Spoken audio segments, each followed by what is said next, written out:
Ngayong araw ay balikan natin ang naging buhay ng isa sa magiting na bayani ng Kalayaan, Laguna. Ang kanyang kasaysayan ng buhay ay isinapelikula ni Fernando Poe Jr.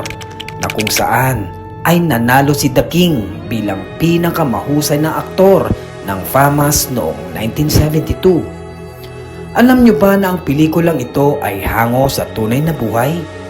Sino nga ba si Teodoro Asidillo? Siya ba'y bayani o isang bandido? Alamin natin ang sagot sa video na ito.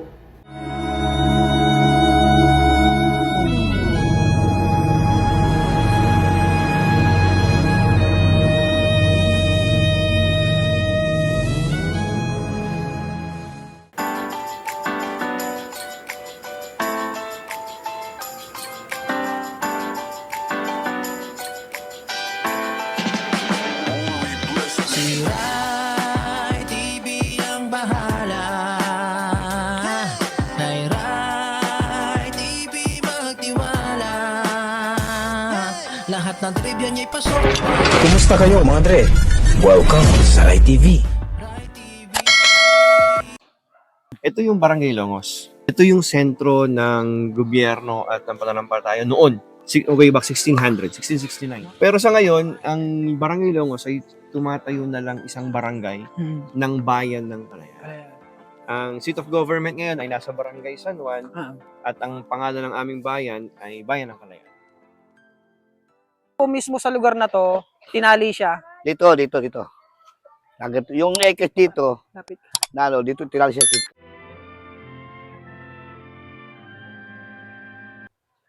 Hindi kasi Fernando. Okay.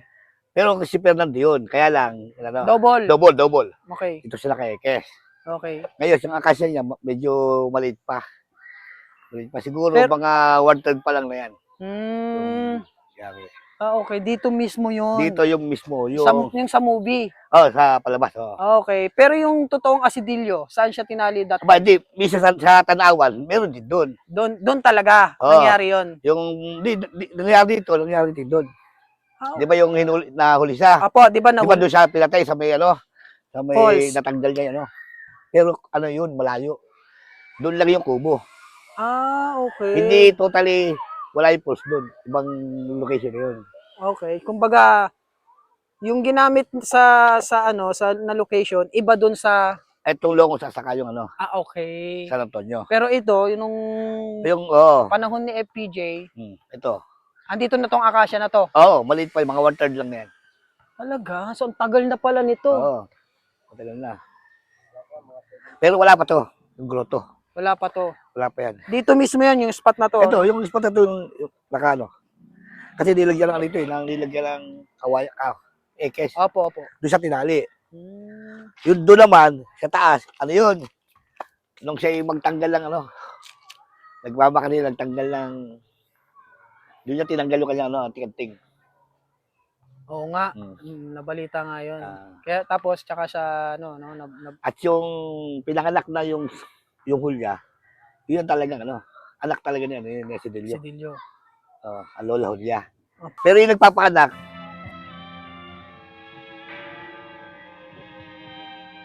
yun. Yun yung talagang tunay na asawa. Ang Lola Hulya. Sa movie, Oo. anak, tunay na asawa ni Asidillo yun. Yung nagpapaanak kay, Oo. yun. Tunay na asawa. Okay. Tapos yung sinasabi Rosa, yung talagang anak na yung Asidillo. Siya rin pala yung kinuhang artista. Siya yung Dun sa nagpaanak. movie, yung Lola nagpaanak. Hulya. Anong Lola pangalan Hulya. niyo po, sir? Tourism officer po ng Bayan ng Kalayaan, Hervin de la Paz. Wow, perfect. Kung totoo po niyan, aim din namin. Apo. Kasi kahit sa dictionary o kahit sa i-google si Asidillo, ang lumalabas ay bandido. Pero dito sa sarili naming bayan, isa siyang guro, tas isang alagad ng batas sa bayan ng Paite. Itong bayan namin ay naging parte ng Paite before. Opo. So, kahit kami gusto namin tanggalin yung Nakadikit sa kanya. nakadikit sa kanyang pagkatao na siya isang bandido. Bandido. Correct. So, malaki pa yung gagawin naming pag-aaral para doon. Pero may mga nakakatulong naman ng mga researcher, tsaka mga documentation nga na meron din kami na nakuha Pero alam namin di pa sapat eh. Para Kulang pa. kulang pa talaga. Anong gusto niyong patunayan, sir, na yung sinasabi niyo nakadikit sa kanyang bandido, yun ba yung gusto niyong kumbaga patunayan na hindi lang siya bandido, may pinaglalaban siya, May ganun ba? pinaglalaban siya. Okay. Tulad lang din ng nangyari kay Macario Sakay, 'di ba? Si Macario Sakay ay kinilalang bandido Mm. noon. Mm-mm. Sabi pa nga katipunero hanggang sa Mm. naging general pa. Correct. Ang question nga bakit si Asidilio hindi? Ang tanging naging kasalanan lang naman ni Asidilio ay naging insubordinate siya dun sa kanyang superior Mm. dahil tinanggihan niya yung pagtuturo ng Ingles Correct. pagtuturo ng Ingles Mm. sa mga estudyante. Ang gusto niya ay Filipino, Tagalog. Oo. So yun lang yung unang naging kasalanan niya eh. Kaya Mm. siya tinanggal. Hanggang sa naging hepe nga siya, nagkaroon na ng political na usapin. Correct. So malawak pa yung gusto namin. Katulad ko, isang kabataan, Mm. medyo hindi na bata, pero Ah. marami pa yung gusto namin matuklasan tungkol kay Asidilio. Mm. So, meron din akong kakilala, si Sir Peter Ukong, ang head ng History Division ng province. Mm. Talagang gusto niyang makilala si Asidilio bilang isang bayani. Uungkatin niya pa. Gusto niya maungkat. May pag-aaral siya na ginagawa noon hanggang sa naging division head na lang siya ng Kapitolyo. Pero, kumbaga sa amin, para sa akin, buhay pa rin yung pag-asa na makilala si Asidilio, hindi sa pagiging isang bandido. Kumbaga papatunayan niyo kung bakit, kumbaga yung story behind that bandido word, ipapaalam niyo sa tao kung bakit niya nagawa yun. Bakit ba nagawa? Yun, Diba? yun yung kailangan tuklasin eh. Yun yung kailangan malaman kung bakit. So, Anyway, sir, at least may mga taong interesado pa rin sa buhay niya, no? oo naman, meron naman. Actually ako, honestly, sabi ko nga kanina kay Kuya, kay Kagawad, hindi ko alam na totoo si Asidilio. Kasi nakita ko lang sa movie ni FPJ. FPJ. Tapos nung medyo nag-research ako ng mas malalim, nagka-interest ako kasi sabi ko iba pa, ano pala, talagang totoong bayani pala siya. And then, siya yung, sabi nga doon, siya yung unang tagtanggol nga sa wika natin, sarili nating wika, di ba? Sabi nga ni Sir Peter noon, biro pa niya, bago pa magkaroon ng Manuel L. Quezon, na kinilalang ama ng wikang wika. pambansa, meron ng Asidilio na nagtatanggol sa wika natin, laban sa banyagang wika. So, sabi ko parang interesting. Yun nga lang, syempre, hindi naman kami sa amin, sa tourism section namin, hindi lang kami nakafocus kasi sa history. Tama. Ang dami rin naming ibang gawa Yes, naintindihan ko naman. natututukan. Pero nandun pa rin yun everyday na may makuha kaming information about history. Talagang sinisikap namin. Meron bang specific na department kayo or tao na nakatoka about dyan? Or... Wala eh. Kami lang din. Okay. Maliit lang yung aming bayan. So, kaya nga madalas panawagan namin pag kami may mga talk tsaka may mga programa. Panawagan namin sa mga history enthusiast tsaka sa mga mahilig sa kasaysayan Yes. na bumuo kami ng isang grupo, ng isang samahan para Maganda yun. Saliksikin nyo. hindi lang masaliksik ang tungkol kasi dito, kundi yung sa bayan namin. Tama. Kasi ang litlit ng bayan namin, pero itong bayan na to ay binuo ng dalawang bayan into one. At saka napakamakasaysayan, sir, ng Yes bayan po. ninyo. Yun nga lang, kailangan talaga ng masusing pag-aaral, pag-research. Kaya pasalamat na nga lang po kami sa pamunuan ng simbahan ng Longos ngayon. At talagang huhukay nila yung mga ibang dokumento patungkol sa aming bayan. Message nyo sa mga kabataan na lang natin na about kay Asidilio, mga nalalaman. So, sa ating mga kabataan, sana ay maging buhay pa rin ang ating kaisipan na yung mga naunang tao sa atin, yung mga pinaglalaban nila, ay matuklasan natin, masiyasat pa natin. Bakit nga ba patuloy silang lumalaban para sa ating kasaysayan, para sa ating, katulad nga ni Asidilio, para sa ating wika. Correct. So, naging topic din ito ng mga senador o mga kongresista ng mga nagdaan na tanggalin na ang Filipino sa ating kung di ko nagkakamali tanggalin ang Filipino sa pag-aaral. So sana hindi doon maputol yung pinaglalaban ni Asidilio na ang wikang Filipino o wikang Tagalog ay dapat ginagamit pa rin natin. Sila nga, di ba, binuwis nila yung buhay nila para doon pagtanggol yung sarili nating wika, di ba? Oo naman. Yun. Dapat pangalagaan na lang natin to. Iyon, tama. Okay, anyway sir, maraming salamat. Ano nga po complete name nyo, sir? Herben de la Paz po. De La Paz. Sir Hervin, maraming salamat po sa At salamat po sa inyong pagnanais na matuklasan yung tungkol pa sa aming kababayan na si Teodoro Asidilio. Si Kadodo. Pare Dodo. Kadodo ang tawag sa kanya.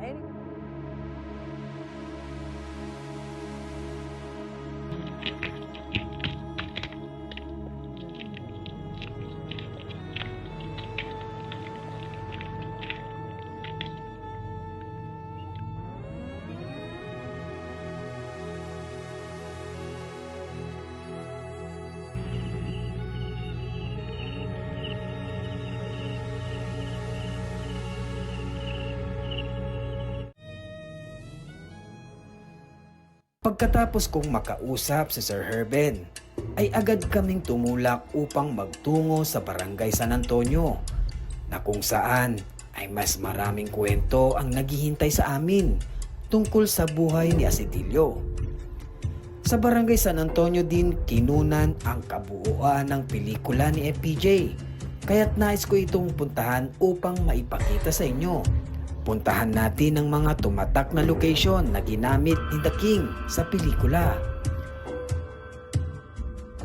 Matarik at zigzag ang kalsadang ito, kaya kailangan talagang doble ang pag-iingat sa pagmamaneho. Makalipas ang kalating oras, sa wakas ay nakarating din kami sa Barangay San Antonio. Mga Dre, mula doon sa Barangay Longos na pinuntahan natin kanina, umakyat tayo dito sa Barangay San Antonio. Taga dito po talaga si Asidilio, mga Dre. So dito tayo mangangalap ng mga impormasyon. Sana meron tayong makuhang kahit konting impormasyon lang na maidadagdag natin sa ating dokumentaryo tungkol sa buhay ni Asidilio.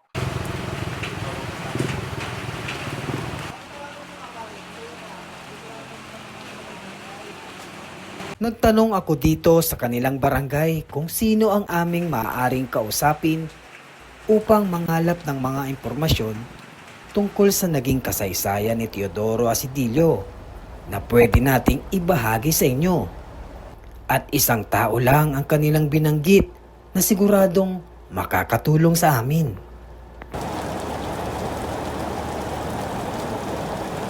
Mga Dre, sa paghahanap po natin ng ng mga bakas ng kwento ng buhay ni Teodoro Asidilio, napadpad tayo dito sa San Antonio. Gaya ng sinabi ko kanina, galing tayong baba sa Longos, Barangay Longos. Pero syempre dito tayo kung saan talagang tubo si Teodoro Asidilio, sir, no? At saka papakilala ko nga pala sa inyo ang taong nasasabi kong maraming nalalaman sa buhay ng idolong si Asidilio, si Kagawad Marlo Tadike. Saka, sir, tama po ba, Kagawad, kayo po ay kamag-anak din ni Opo, yung Teodoro? aking middle initial ng aking tatay ay Asidilio. Pero minsan po ng aking lola, yung kamag-anak mo namin si Asidilio. Sa tatay side. Sa father father side, side, po, kaya okay. medyo lubog na. Pero Mm.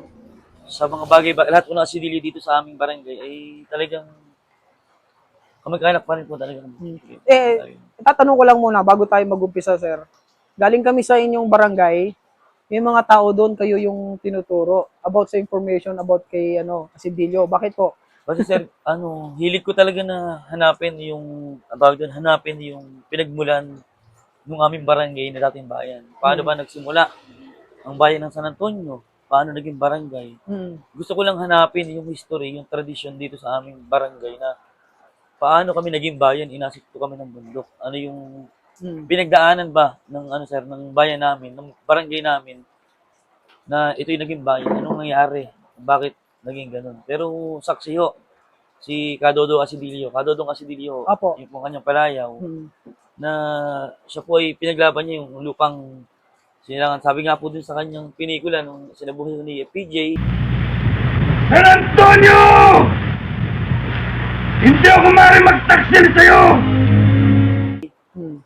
San Antonio, kailan naman hindi kita pagtataksilan. Yeah. Yung kanyang Yung eksena, tumatak nun. tagline ng iniwan ho sa aming bayan, sa aming barangay. Tama.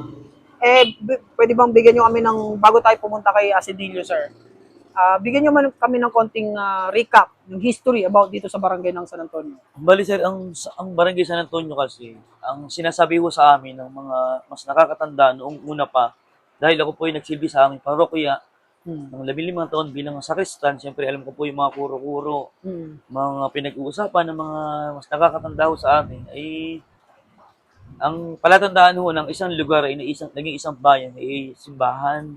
Correct. Yung simbahan ho namin ay tinayo ng 1760. Siya po ay pinasabog, siya po ay ginawa, siya po ay sinunog. Mm. Kung mapapansin ho ninyo ay yung simbahan ho namin modern na yung style, pero siya ho ay hindi back. The altar of the parish church ay tisa pa rin po yan. Ayun pa rin siya. Siya pa rin ho yung ano ngayon po ginagawa ho, pinapagawa ko namin pura paroko Mm. para po maging hindi po masira kung sakasakaling tayo po idaanin ng sakuna ano. Pwede nyo ba kaming bigyan ng konting salaysay o pahayag tungkol sa buhay ni Asidilio? Sa abot ng inyong nalalaman lang. Ako actually sir, kung mamaya siguro samahan ko kayo doon sa pelikula na ginanap ko ni FPJ, Opo.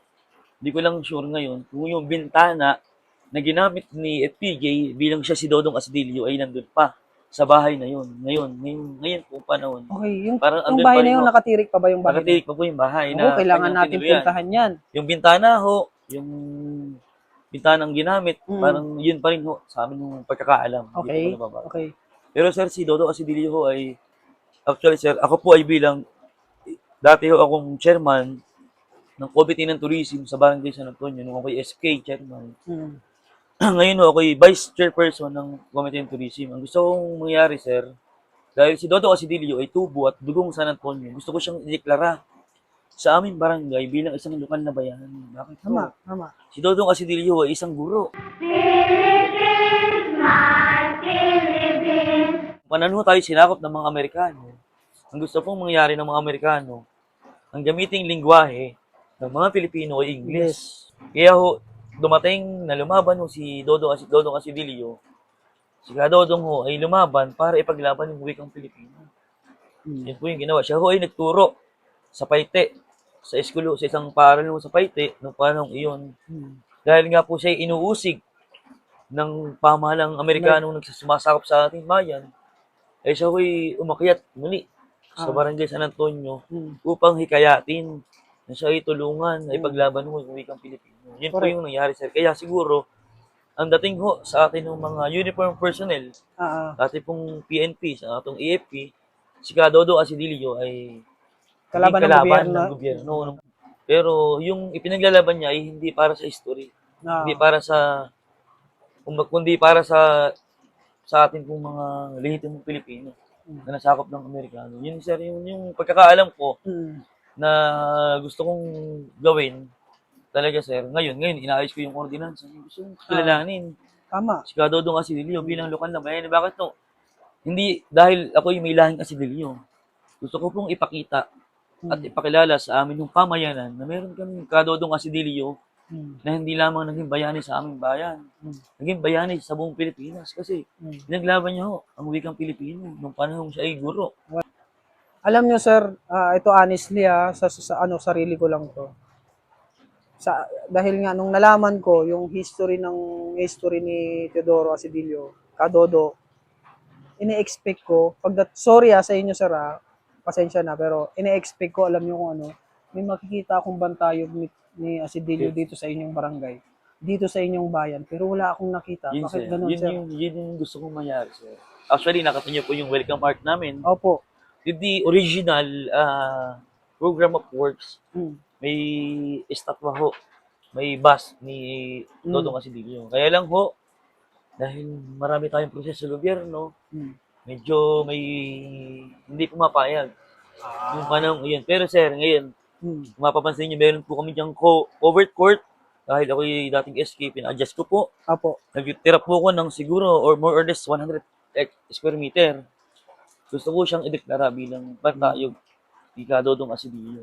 Yung history niya, para makita mo ng aming mga kababayan. Oo naman, kailangan proud kayo, Oo, sir. sir. Siyempre, proud ako bilang dugong Asidilio. Proud ako na may lolo ako, may kamag-anak kami na Bayani. naging bayani sa sarili kong bayan, hindi kung saan lugar. Dito siya sinimulan sa sarili naming bayan.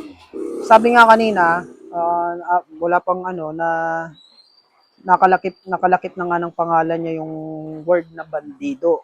So yun yung papatunayan natin. Bakit, ano ba yung mga explanation sa likod ng salitang ito, bakit niya nagawa ito, ganito, ganyan. Kasi yung mga kabataan natin ngayon, iilan lang yung kilala talaga nilang mga bayani, sir. Yes po, yes. So ito, sa pamamagitan ng aming maikling dokumentaryo na ito, maipakilala natin sa mga kabataan kung sino nga ba talaga si Oy, sir, Kadodo. actually tayo nagnanalisik ko ng mga history ng ating bayan. Tayo po yung mga bayani. Bakit to? Gusto ko nating ipamulat sa ating mga kabataan Oo. na ito yung dito nagsimula ang bansang Pilipinas. Sa ganito nagsimula. Kasi tayo, syempre, sa pamamagitan ng mga batas, meron tayong kinikilala ng mga bayani. Ah. Pero tayo, sa sarili-sarili nating pamamaraan, may kilala ho tayong naging bayani sa buhay natin. Mm. Kaya nga sir, sa akin ho, ang tingin ko, ako gusto ko talagang ideklara kasi si Kadodong Asidilio, hindi siya nakipaglaban ng balitaktakan. Oo. Nakipaglaban siya ng magaduguan Mm. na hanggang wakasan ng kanyang Sa- pamumuhay. Sabi nga sa isang artikulo na nabasa ko, kamakailan lang, dahil nga sa pagre-research ko, ang tactical na ginamit ni Asidilio ay pinaghalong Jose Rizal at Bonifacio. Yes po, yes po. Utak at himagsik ang ginamit niya. So, di ba, kakaiba. Ito naging bunga ng lahat ng sinasabi ng payagang ito. Puro kasinungalingan! Yung mga location na ginamit ni FPG dito, as is pa rin yung pa rin ba? Opo, ang ano sir, dati lang, wala pa siyang road, wala pa siyang konkretong kalsada. Oo. Pero ngayon, yung dinadaanan ho namin, yan ho yung mga kalsada. Ay, ito Nung talaga. panahon nagsushooting. Dahil dito sir, dahil nga ho ang kami nandito sa taas, Opo. kilala ho nila yung mga artista. Pero hindi po pinapansin si FPJ. Ah, Ang pinapansin ho dito yung kabayo. Kasi ang laki ho ng kabayo, yun ho yung ginagawa. kabayo Kaya niya lang, rin sir, yata yun. sa ngayon sir, ako'y gusto ko ring marating yung falls na yun. Meron po kang tinatawag na Asidilio Falls sa Sampaloc sa province ng Quezon. Na yun ho yung mismong lokasyon Hmm, kung saan pinatay tama. si Kadodong Asidilio. Dahil doon ho sa pelikula ni FPJ, dahil yun ay sinabuhay lang, Hmm. ginawa lang ho para sa alalay ho ng buhay ni Kadodong, ay dyan lang ho yan sa paligid namin ay sinuting. Kumbaga po ay para makita lang ng taong bayan na Hmm. siya ho ay ipinahila sa kabayo. Hmm. Kung namatay na siya ng falls na yun, sa falls na yun. Saan falls Sa nga yun? falls po, sa Asidilio Falls po ang tawag ngayon. Namatay siya, tsaka siya inikot dito sa bayan ng San Antonio, tama ba? Opo. Parang Pagkapatay sa kanya, ibinalik ko siya sa sarili niyang bayan. Iniikot na. nang siya wala ay nang patay wala na. nang buhay. Opo. Kasi kung sa ngayon, sir, yung mga terorista, parang ganun yung nilabas Hmm. sa statement na si Kadodong Asidilio ay naging kalaban ng pamahalaan ng panahon yun. Kasi yun nga pong problema. Si Kadodong Asidilio ay pinilit niyang ipaglaban yung ating wikang Pilipino. Yun po yung naging rason kung bakit siya nag-aklas at lumaban sa gobyerno. Kasi siya po ay guro. Opo, opo. May principal yun, may mas mataas sa kanila, may Kapitan del Barrio, may Hmm. meron pong mga dating namumuno sa mga bayan. Hmm. Dapat yun ang susundin niya, pero hindi siya tumahimik. Bagkus kanyang ipinamulat at pinaglaban na ba? Oo. Meron tayong sariling wika na dapat mahalin. Hmm. Ayun no, kasi doon ho sa video, na-record sa paaralan po sa bayan ng Paite. Kinakanta nila yung yung lupang hinirang ng Ingles. Para lang ng Paiti ba yun? Sa Paite po Yung siya. umpisa ng pelikula? Apo, sa Paite ho siya. Sa Paiti. Pero, meron ho siya dito, yung sinasabi ko sa inyo na, na bintana, naging school nila, naging paaral nila yun. Dito lang. So, po, nung panahon yun, wala hong sariling paaral ng aming pambayan. Ang mga bahay ho, na malalaki, nagsisilbing paaralan nung panahon ni Kadodong Asidilio. Talaga? Yan po ang nangyari. Yan po ang sinasabi ko sa inyo, sir, na bintana. Anong kailangan sa'yo ni Presidente? Sa tingin ko po, ay buhay ho yung bintana yun. Sana makita natin. Nakita natin yung bintanang ginamit sa Maipakita pelikula natin. ko ni PJ. Andun ho yun. Ganun. Eh, yung sumigaw si, sir, yung kukwento nyo kanina. Yung San Antonio. Kailanman di kita pinagtaksilan. Bigla Tama ko ba? nilimutan na. Yan po ay dyan sa tapat ng parokya, ng simbahan. Sa San Pablo Street. Siya po ay nakasakay. Yung sa pelikula ko ni PJ, siya po ay nakasakay sa kabayo na ang taong bayan po ay nag-iingay. Hmm. At sumigaw ho na si Dodong Asidilio ay sinisisi ho ng aming mga kababayan. Kaya siya inuusig. Galit yung mga tao sa kanya. O dahil siya inuusig, Opo. meron siyang nakalaban pero nung panahon iyon, nung siya po ay nakasakay sa kabayo,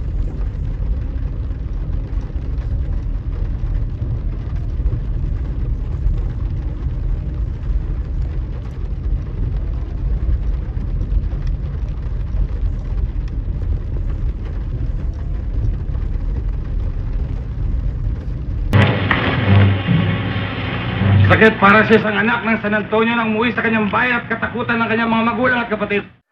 Na siya ay dumating dito, ang dating ho ay siya ay kalaban ho ng bayan ng San Antonio. May mga ingay ho na nangyayari sa mga bahay-bahay na nandiyan na si Dodong Asidilio. Yan po sa parte ng simbahan, may ruins pa po dyan eh, parang ngayon nagiba na. Ating kampanaryo na kita dun sa video. Mahal, nabilhin ng...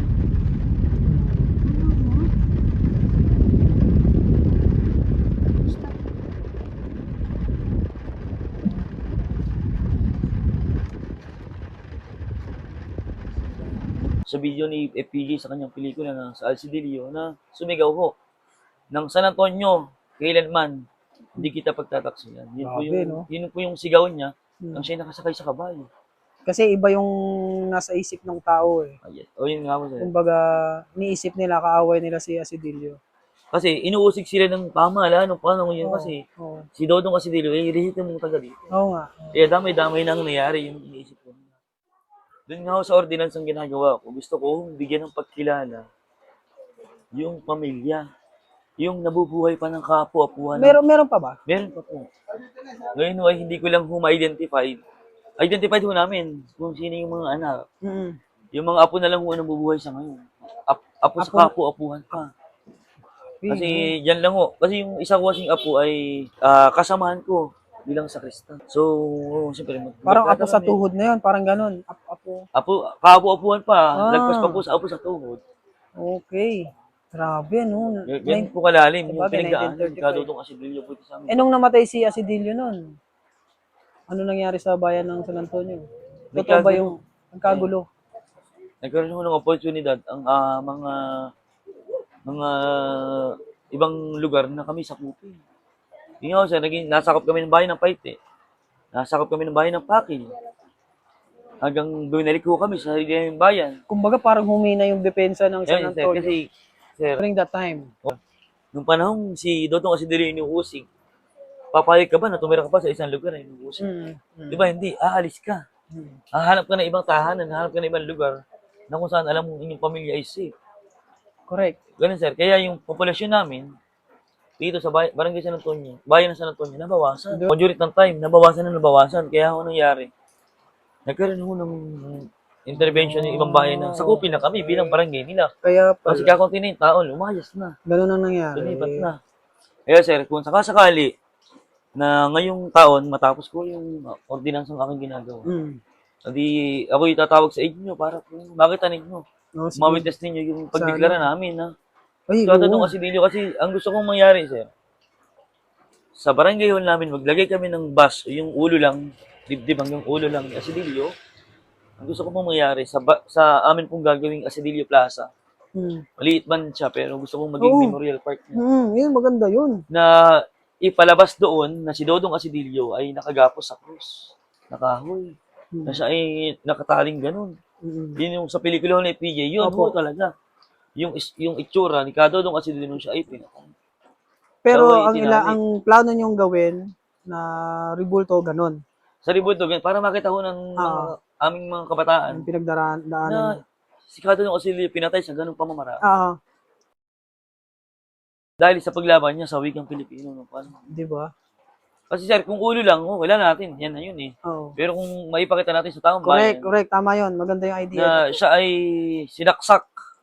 Sinaksak din Pinahirapan siya eh. Pinahirapan siya, sinaksak. Siya ay pinahila sa kabayo. Patay na siya nun? Hindi, buhay pa siya. Pinahila siya sa kabayo. Inikot siya sa bayan, Barangay San Antonio. Tapos, nung siya ay pinatay na sa Palok, Quezon, na siguro nung panahon yun, hindi na alam na sa Palok, Quezon na yung nakakasakop. Pinuwi po dito si Asidilio. At may sumisigaw ho. Patay na si Asidilio! Patay na si Asidilio. Nung siya ay dinarating. Yun ho yung naging pamamaraan. Ito ko lang pong ipakita. Hindi lamang ho sa ibang bayan, bagkus sa aming sariling mga mamamayan na. Ganun kami nagsimula. Tama. Hindi ninyo alam. Di bali sir, sa pamamagitan nito, I'm sure, maraming kabataan na makakanood nito, magugulat sila sa mga nagawa nito. Ayun nga, sir. Makikilala nila talaga. Marlo Sir po. Kagawad Marlo Tadike, maraming salamat po. Kagawad sa pagkakataon na binigyan nyo sa amin. Para sa pagtatapos ng ating maikling dokumentaryo, sa buhay ni Teodoro Asidilio, mga dre, ay pupuntahan natin ang kanyang huling hantungan kung saan nakalagak ang kanyang mga labi.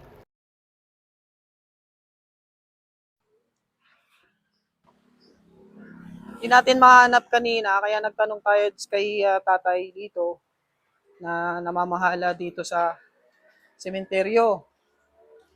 At dito po pala ang kanyang puntod. Ayan. Teodoro B. Asidilio died December 31, 1935. At ang kanyang palatandaan ng kanyang puntod, mga tre, ay yung malaking sulo. Yan. Isang malaking sulo.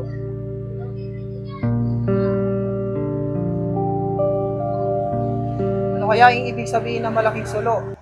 Simbolo ba yan ng kanyang pag-iipagsik kung siya ay nabubuhay pa?